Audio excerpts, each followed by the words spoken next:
Olá pessoal, aqui é o Velgas. Hoje, dia 26 de abril de 2021.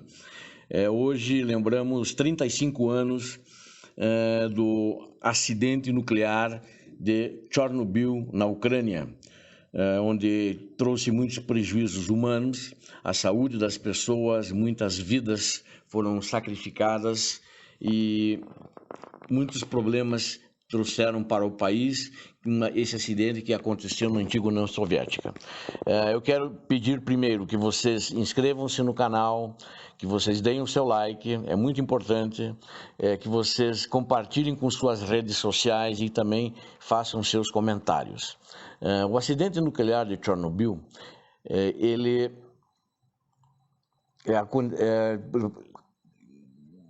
trouxe um estrago muito grande e hoje existem pessoas morando lá que inicialmente foram mandadas embora, muitas não quiseram sair, mas foram obrigadas a sair. E eu não vou discutir aqui aquilo que eu falei nos meus vídeos do ano passado, em torno de meados do ano passado. Quem quiser rever ou quem não assistiu os vídeos, por favor veja lá, onde eu falo detalhes do acidente, falo também dos projetos que a comunidade ucraniana, junto com o esforço humanitário e com muita dignidade feito pelo embaixador do Brasil na época, na Ucrânia, o Mário Augusto Santos, ajudou-nos muito a fazer esse projeto de atender crianças de Chernobyl e a treinar médicos em transplante de medula, bem como ao Dr. André Zacharov, que na época era diretor do Hospital Evangélico de Curitiba e recebeu as crianças para tratamento, assim como o Dr. Ricardo Pasquini treinou médicos e enfermeiras em transplante de medula óssea para ajudar as vítimas de Chernobyl.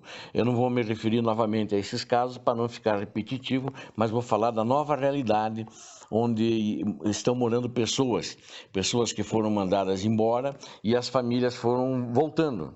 As famílias voltaram. Por que elas voltaram? Porque queriam morar lá, tinham saudades, era o lugar delas, era a propriedade delas e não queriam morar de favor com outras pessoas, né?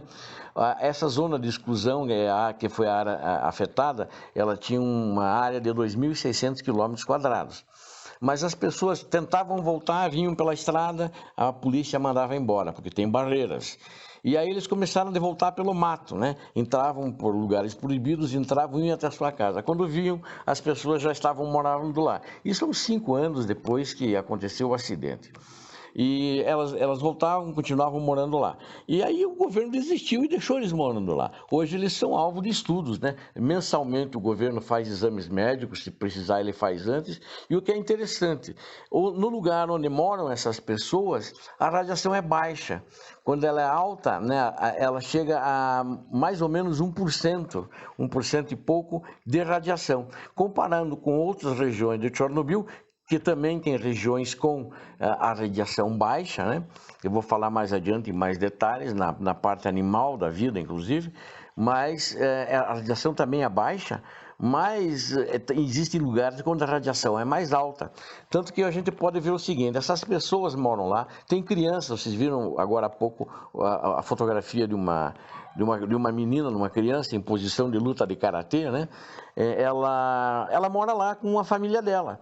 Eles voltaram, ela não nasceu ali, ela nasceu na cidade, numa maternidade da cidade, mas eles voltaram, e esses humanos que moram lá, que são no máximo 150 pessoas, ou seja, 150 vidas, não têm sequelas, né?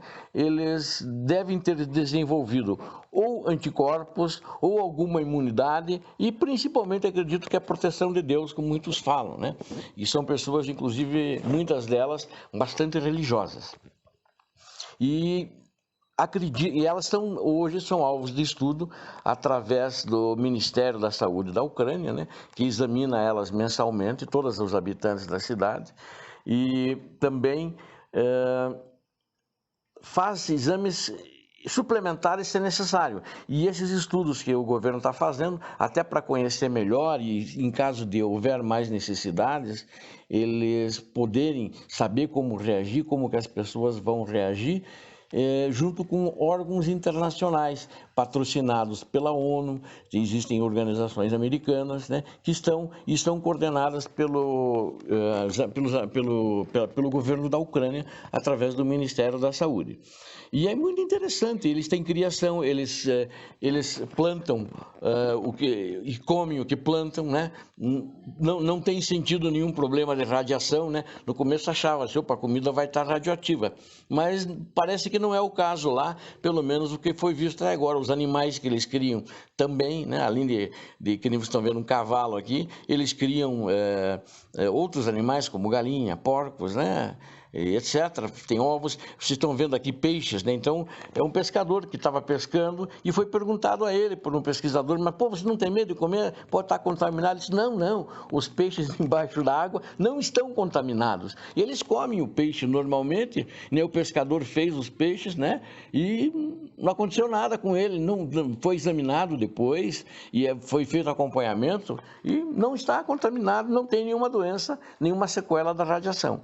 Aqui uma criança, não na área de exclusão, mas as crianças, muito poucas que moram lá, elas vão à escola fora da zona de exclusão, na escola mais próxima, então estudam também. E o governo adaptou-se a eles, só que quem quiser entrar também, eles não deixam entrar, só se conseguir entrar de uma maneira ilegal. Hoje ninguém está forçando a barra efetivamente para entrar na zona, né? Vocês estão vendo aqui essa fotografia eles fizeram um dia, eles chamam Parents' Day, seria Dia dos Pais, né? Mas na realidade é um dia para esse pessoal que moravam na zona de Chernobyl, que é na primavera, esse dia determinado pelo governo. Quem morava lá, que ainda vive, pode voltar, né? Pode voltar, fica esse dia e eles celebram, vão ao cemitério, acendem velas, fazem orações e daí eles estão fazendo um brinde aos mortos. Interessante, né? A maioria deles agora eles fazem um piquenique também ali perto, então é o brinde aos mortos que eles estão fazendo. Uma coisa muito interessante, achei diferente isso quando li, né? E os pesquisadores que estão também trabalhando, né? Procurando ver o que está acontecendo, que essa zona está voltando a florescer, a fauna e a flora, né? E é uma área muito grande afetada. Essa área ela vai desde a Ucrânia até a Bielorrússia, né? E uma zona muito grande. E vocês vejam que essa área de exclusão é essa área ponteada em círculo. Todo esse diâmetro aqui é a área de exclusão. Vocês podem ver ali Chernobyl, dentro do mapa da Ucrânia. Mais acima, ao norte, Chernobyl ao norte da Ucrânia, fica a Bielorrússia.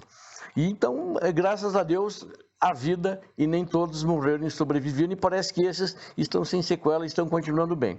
Quero falar agora um pouco da parte animal, né, que também é um estudo que está sendo feito do governo da Ucrânia com a ONU, com algumas organizações da ONU.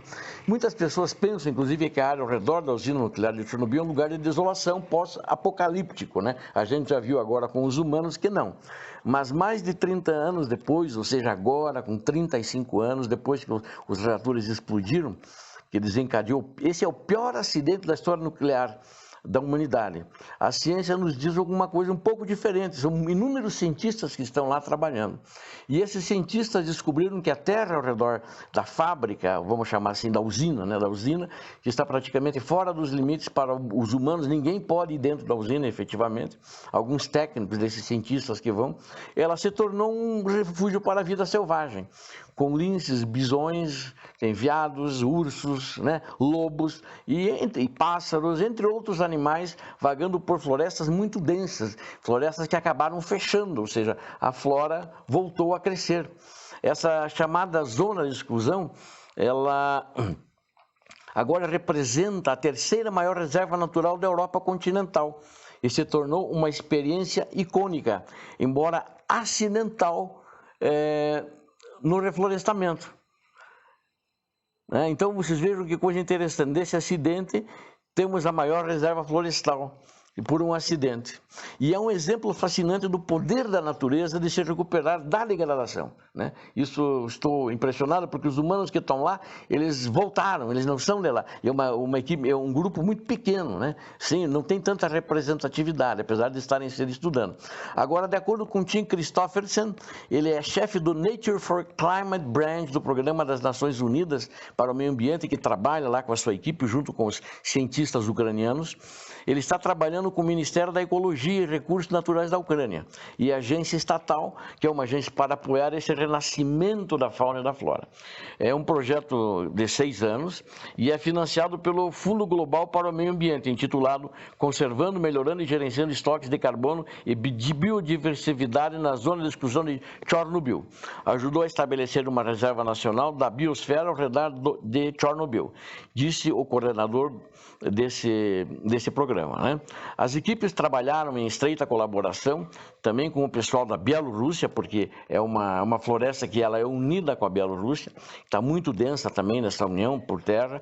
Ela também foi afetada pelo desastre de Chernobyl, criou e criou com isso uma área protegida transfronteira, né?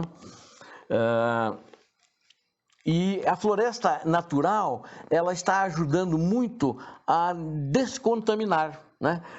Isso é uma coisa impressionante. Essa nuvem de radiação, o que se viu é que aquilo que eu já falei no início, a radiação alguns anos depois diminuiu em alguns pontos de 1%, né? Agora em outros pontos ela é mais densa, tanto que alguns animais estão nascendo com mutações, que eu vou mostrar. As 4 últimas fotos são de animais com mutações que eles estão estudando, né? Então, por favor, quem tiver problemas de olhar esse tipo de coisa, as 4 últimas fotos eu quero avisar já com antecedência, né? Não deve olhar porque pode se impressionar e talvez não goste e passe mal, né? E essa pesquisa, ela encontrou populações de mamíferos na reserva semelhantes a outras reservas naturais na região, né? O número de lobos, por exemplo, só que existe uma diferença, é 7 vezes maior, provavelmente devido a que não tem caçador ali não pode entrar caçador mesmo, né? Na temporada de caça não pode entrar, então os lobos ali se criam em maior quantidade, aliás, como todos os outros animais, né? Ursos, veados, javalis, etc., né? E as pesquisas que eles fazem, eles colocam armadilhas fotográficas. Eles fotografaram, por exemplo, o lince euroasiático, vocês vão ver nas fotos, né? Urso pardo, vão ver também, cegonha preta, bisão europeu. E esses pesquisadores ucranianos e bielorrussos registraram centenas de espécies de plantas e animais na zona, incluindo mais de 60 espécies raras. Isso é uma coisa incrível. É um pesquisador ucraniano chamado Sergei Zipsev, especialista em silvicultura da Universidade Nacional de Ciências da Vida e Ambiental da Ucrânia, diz que é irônico que tenha sido necessário um acidente nuclear para criar um ecossistema florestal mais rico, né? As plantações de pinheiros, né, que existiam em 1986 deram lugar a florestas primárias, agora 35 anos atrás, com maior biodiversidade, que são mais resistentes às mudanças climáticas e mais resistentes a incêndios florestais e mais capazes de sequestrar carbono, segundo os estudos do professor Sergei Zipsev. Um dos principais objetivos do projeto se concentra também não só na parte da fauna, mas se concentra também na flora e ajudar o governo da Ucrânia a desenvolver políticas para reverter a degradação ambiental e prevenir futuros desastres causados pelo homem. Também visa atender ao objetivo de desenvolvimento sustentável, que insta os países a administrar florestas de forma sustentável e combater a desertificação, reverter a degradação da terra e deter a perda de biodiversidade. O importante é que a resiliência da natureza, que eu achei interessante, para proteger na verdade, a sociedade humana, né? E acho que isso é uma coisa que eles estão aprendendo lá, né? E é bom lembrar que os ecossistemas naturais são essenciais para a saúde e o bem-estar de todos nós seres humanos. O John Robinson, chefe da unidade de biodiversidade e degradação do projeto com a Ucrânia, ele disse que o seguinte: o Covid nos ensinou que a vida na Terra está interconectada, como espécie dominante na teia de interação. as pessoas têm grande responsabilidade de acertar.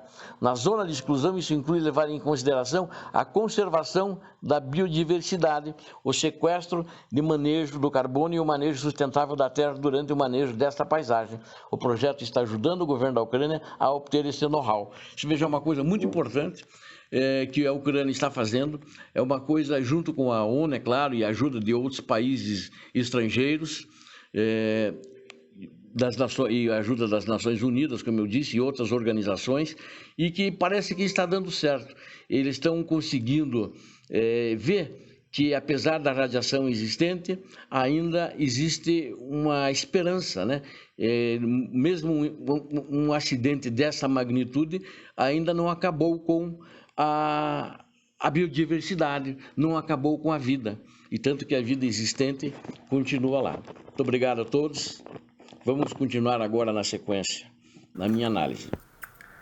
Bom, pessoal, eu sempre digo que esse tipo de data não é para ser comemorado, mas é para ser lembrado, obviamente.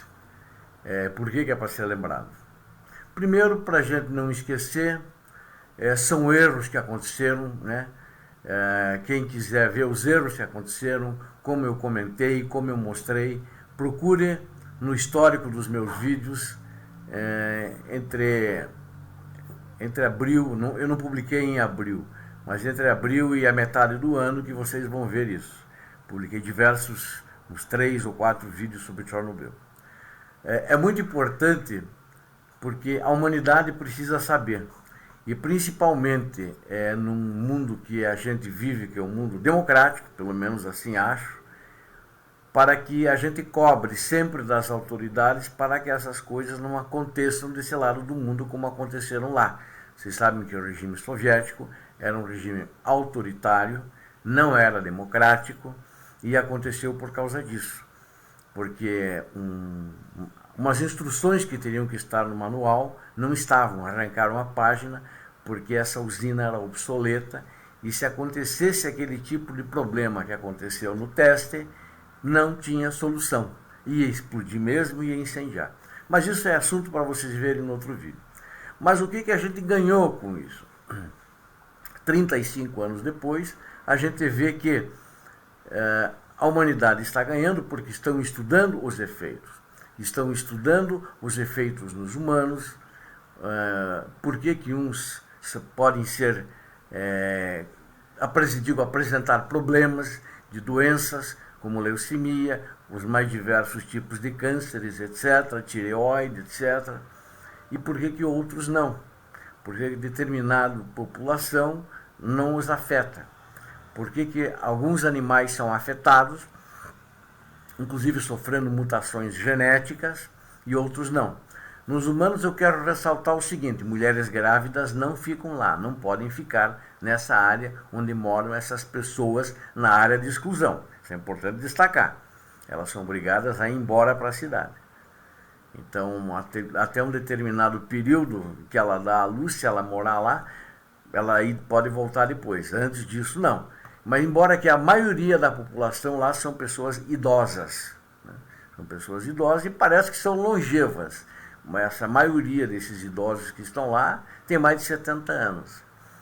E quando eles moravam lá, quando aconteceu em 1986, eles eram jovens. Mas voltaram logo depois, envelheceram lá, trabalham lá e tiram o seu sustento da terra. Vivem como viviam seus antepassados. A gente espera que esse tipo de acidente não aconteça mais, a gente espera que os estudos científicos sérios que estão sendo elaborados lá, que são estudos sérios, deem bons frutos para a humanidade, para a Ucrânia, para a humanidade em geral. Porque esse é o objetivo do estudo, né? Por causa disso que tem organizações internacionais, como a Organização das Nações Unidas. Mas está lembrado o dia com esses fatos importantes que estão acontecendo na data de hoje, 35 anos depois. Inscrevam-se no canal, deem seu like, compartilhem, façam seus comentários. Não fiquem indiferentes. Esse é um assunto muito importante para a humanidade. Obrigado a todos. Deus abençoe a todos. Paz e bem.